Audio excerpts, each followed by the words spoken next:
Ahab's harpoon. When Ahab needs to have this harpoon that's going to be the harpoon he stabs Moby Dick with, and it needs to be special. So he goes to Prometheus the blacksmith, and he has his bag full of horseshoe stubs, and he has his bag full of his razor blades, and he has the blacksmith do up the rods, and he has the blacksmith do up the barb, and then they're about to temper, right? They're about to temper the edge of it. The blacksmith reaches for the water. Ahab says, "No, no. No water for that. I want it of the true death temper. Ahoy there, Tashtigo, Queequeg, Dagu," the three pagan harpooneers. "What say ye, pagans? Will you give me as much blood as will cover this barb?" Holding it high up. A cluster of dark nods replied, "Yes." 3 punctures were made in the heathen flesh, and the white whale's barbs were then tempered. I don't think anyone has ever tempered a bull rake.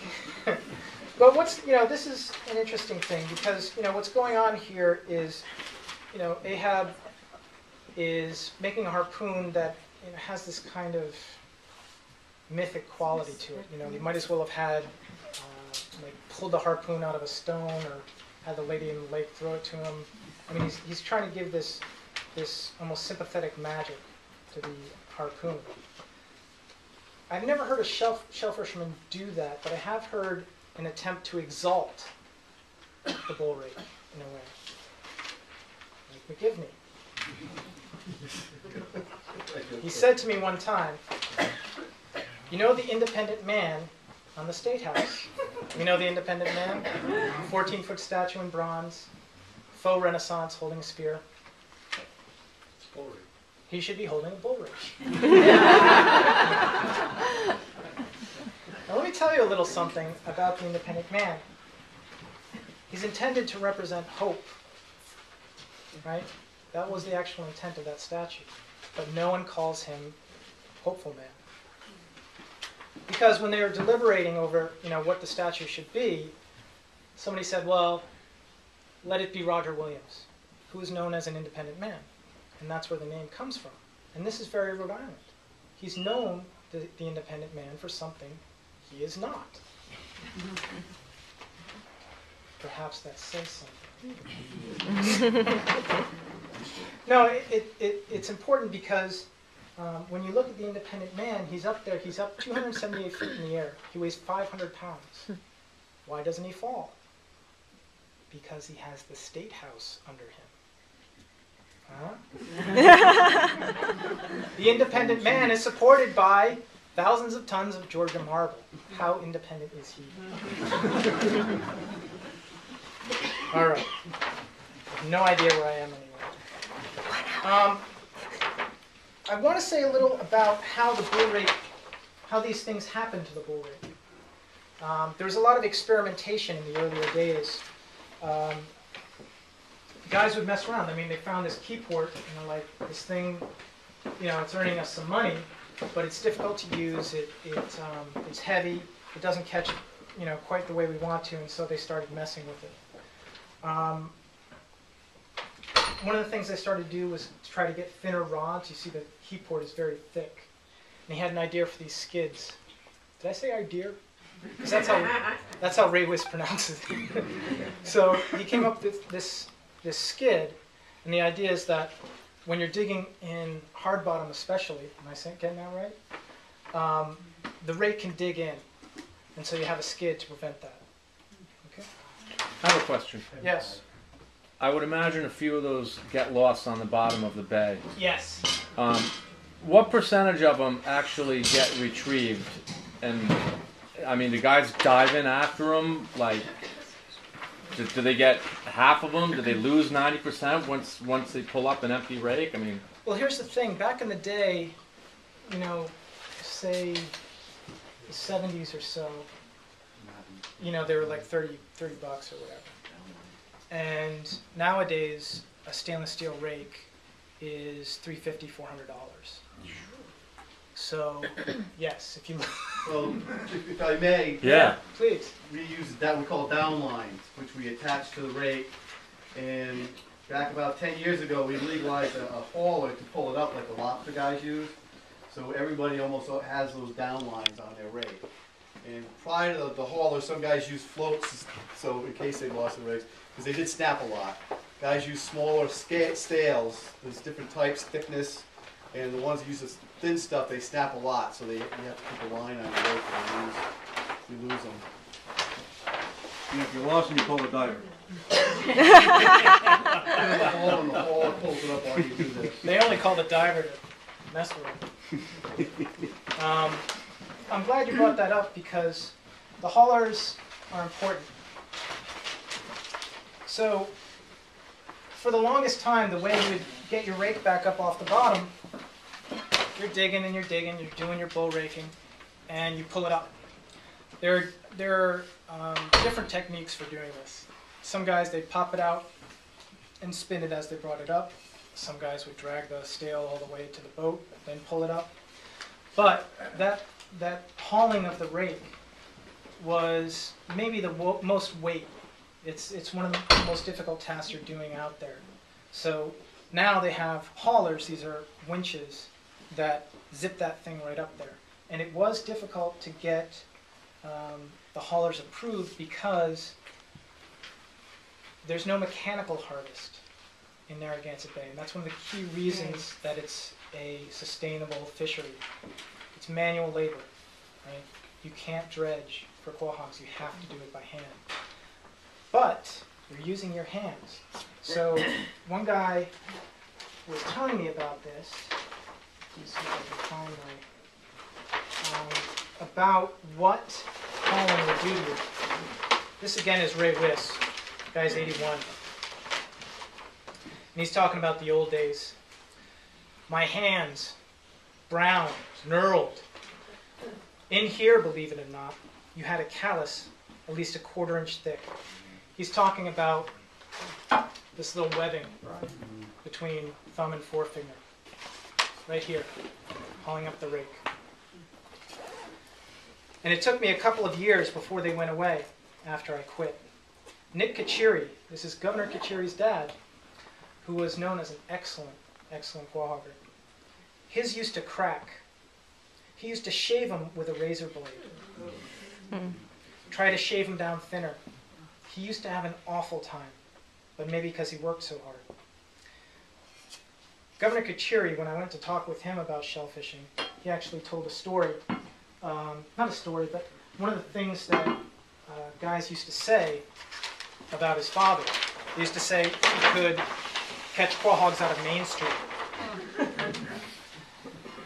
I had heard that story before, but it was told a little bit differently. The way it was put was, Nick Kachiri, they used to say, he could go up on the roof of any house on Main Street, dip his rake into the sidewalk, and dig clams out of it. Now that makes no sense, right? Why would you go up on the roof? Because the bull rake is his tool, right? Because that's what his implement of destruction was. And so if he needed to go up on a roof, that's what he would do in order to use the full length of the bull rake. It's also important because it gets you to visualize how strange of a tool this is and how odd a task it is to bull rake.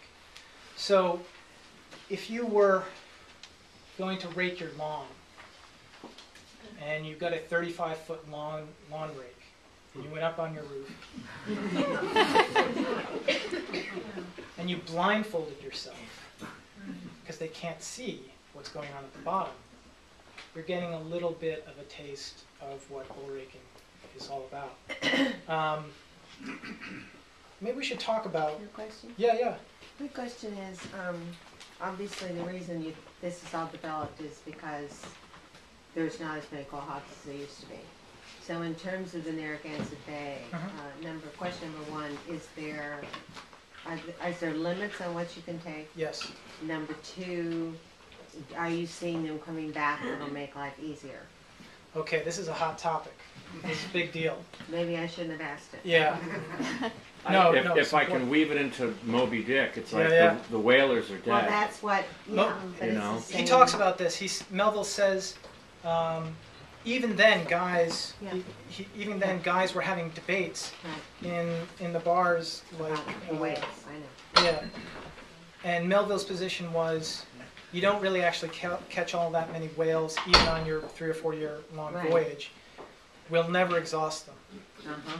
But of course, he didn't have modern technology. So as that develops, yes, you can. Over the past, this is a, all right, how am I going to approach this? Are the sets. If it's off topic, that's okay. No, it's, you know. I mean, what is this topic? Yeah. As the years have gone by, landings in Rhode Island have steadily decreased, except for one period in the mid-'80s. Okay, there's a huge spike in the mid-'80s when they opened parts of the bay that had been closed for a long, long time. They've steadily decreased for a couple of reasons. One, guys get out of it. It's interesting, for a long time, I think it was like 1940 to 1970, there's a correlation between unemployment and number of shellfishermen. The correlation was 0.8, right? This is on a scale of 0 is no correlation, 1 is a perfect correlation. 8.8, I mean, that's incredible. So guys get out of it. Yes. Wait a minute, can you translate that into English? Sure. So when unemployment goes up, Shellfishing people goes turn up. to shellfishing. Yes, a lot, a lot. So- It hasn't happened so much in this recession, and one guy quipped, yes, we're having a recession, but so are the quahaugs. Right. Yes, the quahog sets have gone down. I'm not really is anybody really sure why? I don't think so. I mean, it can have something to do, I don't really think it has something to do with overfishing, because there just aren't that many guys out there. In the 80s, there were thousands of guys in that big spike when they opened up the So bay. now but it takes a while to come back. Yeah, it could, yes. But then the When quality, guys were the dr- quality but- of the water, Well, water quality is another big issue. Yeah. and it's coming back, but you've got,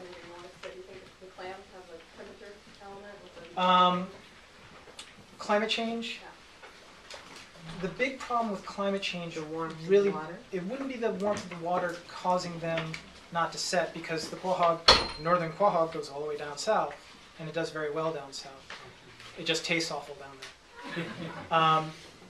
The problem with global warming, increasing the water temperature, is that predators and parasites, new ones, can travel further north. Is that going on? Nobody really knows what the deal is. It kind of depends on whom you ask. So, is water quality an issue? The water quality guys say, yeah, we need some funding for that. It could be predators, right? Predators. Predators. the, There's an Asian crab that has come in that's eating up the quahaugs, and guys will say, yeah, maybe we should have a bounty on these Asian crabs because they like to go crabbing. There's a lot of different possibilities for this. An aquaculture guy might say, well, we need to do more seeding to bring back the quahaugs, but there are a lot of different factors, and I don't think. They're doing oyster seeding. Pardon me? They're doing oyster. Yeah, they're doing oyster restoration. Right. I don't know if that's really a good idea because there may not be anything to restore. Oysters in Narragansett Bay are a puzzle. There have been 4 huge sets of oysters over the past 120 years. Only 4, right? One of them recently in the mid-90s. Nobody knows why. Well, they're doing it in other places too, like the Westport River. Right, right. So it's good to have those oysters out there, but there's no Can you guarantee. see quahaugs? Yeah, yeah. I mean, you can see them in the shallows. Yeah, you can find them there. So it's a complicated issue. Nobody really knows what's going on with it. But yes, guys are saying that the quahaugs are not there.